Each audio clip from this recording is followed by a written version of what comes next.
Or the fill-in star, Chris Kelso. Good morning, everybody. Welcome to The Price of Business. We hope you have a great show today. We are going to have a great show today, and we're going to start off with a great guest and one of the passions that I have in regards to mentoring. We have Michael, and I don't want to chop up his last name, but I'm probably going to do that. Kruklinski. Michael, how are you doing? Doing well. You did a good job on that name already, so it's already success. Sounds great. Well, for all those listeners who have not heard of you before, let us know a little bit about who you are and what you do. Yeah, absolutely. Michael Kruklinski, as you said already, I'm the CEO of Siemens Real Estate for the Americas, and I'll give you a little bit of an overview of what that means. We run real estate as a P&L, really, not just as a cost center at Siemens, and we manage the Americas. So I manage the Americas, and that's about 37 million square feet under management, 50% owned, 50% leased, and it's also a good split between manufacturing and in-office locations. So it's a good job, an interesting job, and we see a lot what we have in all these economies that we're working. That is awesome. And one of the things we're going to talk about today is a little about mentoring. You're talking obviously about managing and what you do on the commercial real estate side of things and how big that Siemens real estate operation is. But one of the things that's going on in regards to mentoring, it's extremely important because of what we're seeing in regards to exodus and the lack of knowledge coming up in the industry. Let's talk a little bit about that. What makes mentoring so important today? It is absolutely the number one for me. It's the number one asset is the people that we have. And yes, we have assets obviously in our building, but we need the people. And what you need to know about me, maybe a little bit too, is in my background. I was a principal in a consulting firm before, and the only asset that you really have there are people. So I come from that aspect, and I was very fortunate very early in my career that I had some really good mentors that took me along and challenged me and keep pushing me along. And I try to pay back with this as well. And we have been very successful in promoting people and getting people into new jobs and into new roles and keep the turnover down because of that, I think. And you mentioned that, I grew up, I'm in the mortgage business now, but prior to this, I was in the consulting business, did a lot of work with Deloitte and Touche and some of the big consulting firms prior to.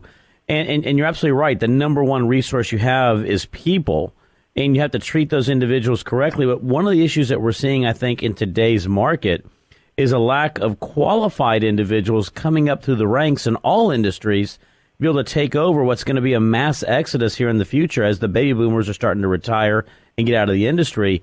That's why mentorship, I think, in a lot of companies is so important, because it's that knowledge transfer that I think we're going to have to start seeing in a more prevalent fashion.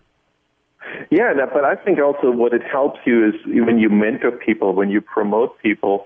A lot of people think, like, I have a good resource, I got to hold on to that resource in this job.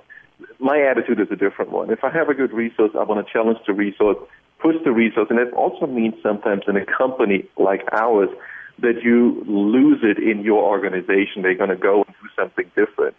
But I have the feeling that if people know that, if they come into the Siemens Real Estate organization, they're going to do a good job, they're going to be valued, they can grow in their careers.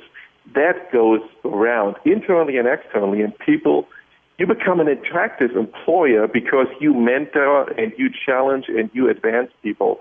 So I think that is very important, and I think that's how we get good talent as well. And I like that. You're absolutely right. I think, challenging, promotion, individuals want to be recognized, obviously. And that recognition allows them to continue to grow in the organization.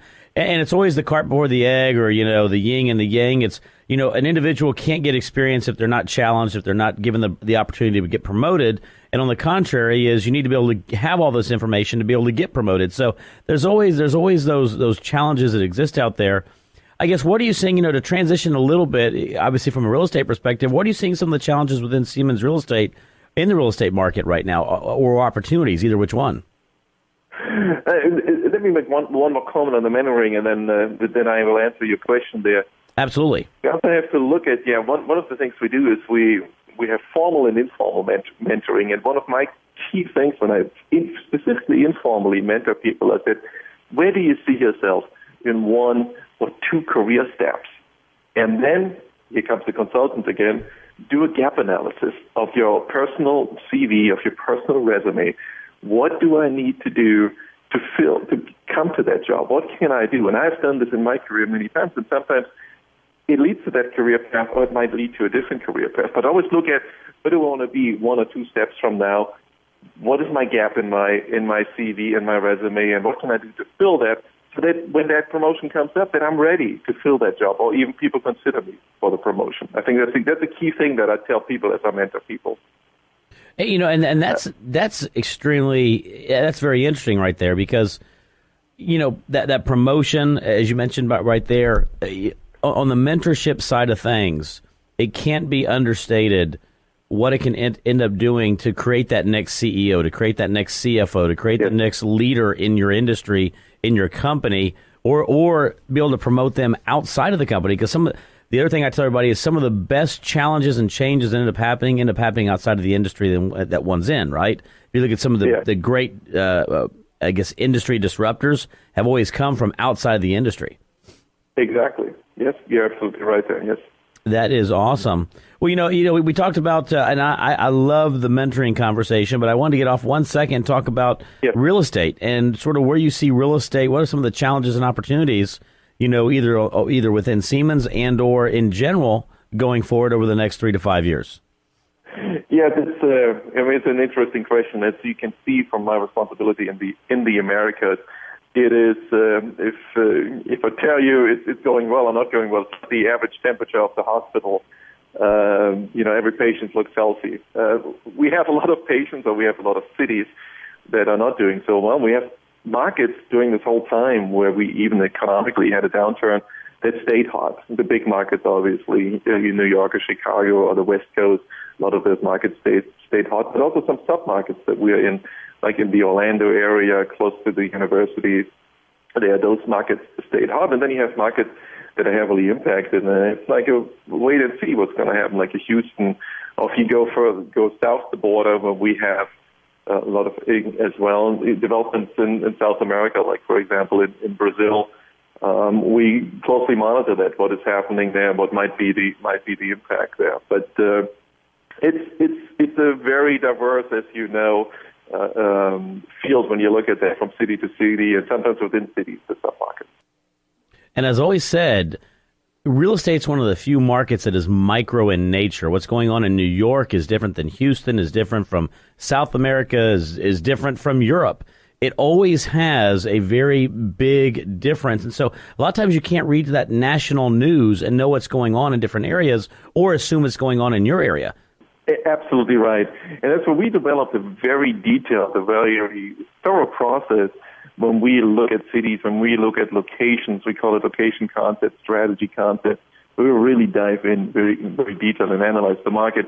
And for us, since a lot of our properties are for a captured audience, i.e. the Siemens businesses and employees, we do down to zip code analysis where employees live. We look at driving patterns and future development and so forth, trying to identify where we want to be with our locations.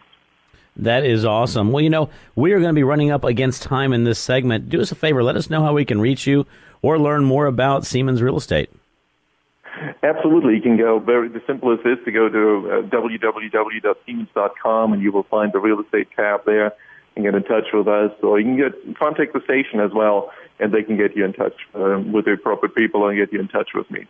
That is awesome. Well, as always, I appreciate you being on board today. For all those tuned in, it is Michael Kruklinski, and I don't mean to butcher your last name. Thank you very much for being on The Price of Business today.